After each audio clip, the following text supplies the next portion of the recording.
So let's talk a little bit about revitalizing potential for the church.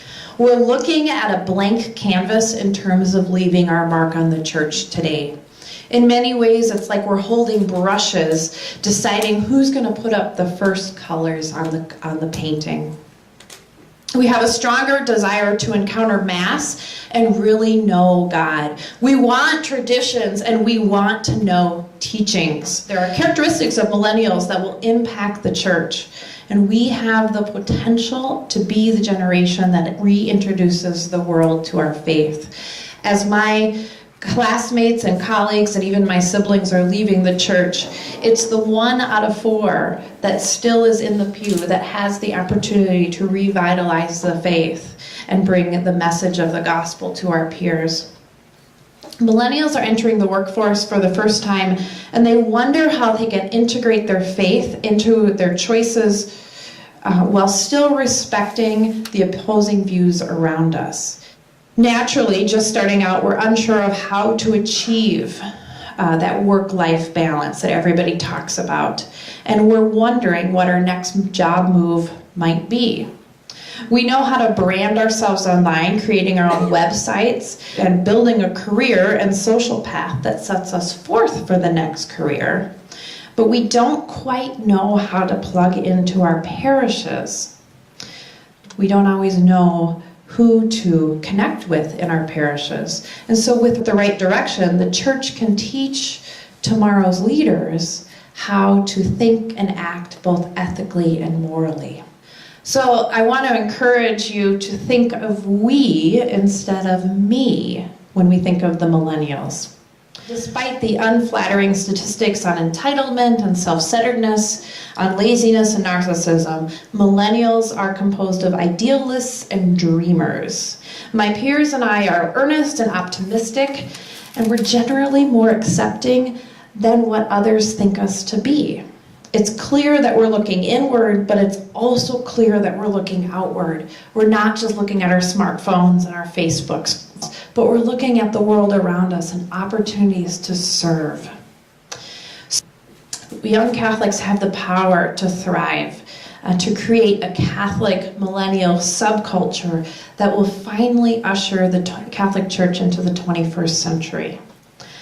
I think it's obvious that just by looking at the disposition of Catholics, young Catholics that come to church today, they are plugged in spiritually. They are deeply reflective.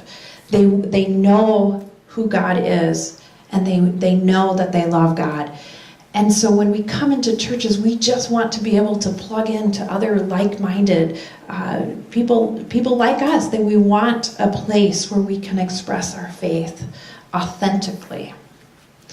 I've walked into many parishes and people kind of smile at you and, oh, hi, it's nice that you're here, but never really connect. It's easy to connect with a family.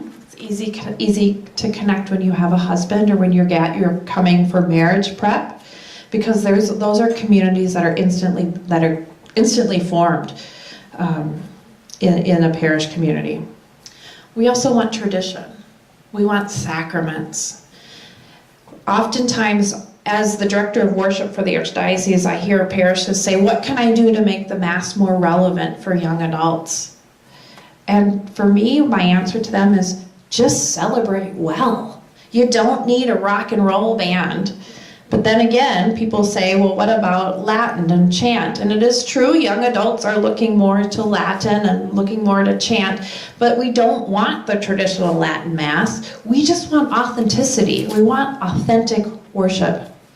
We want an ability to be able to talk. We want a place and an environment to talk about the hard stuff. Life is not black and white. We want to be able to have a safe environment to talk about things like abortion, gender identity, mental health, divorce, same-sex marriage, even pornography.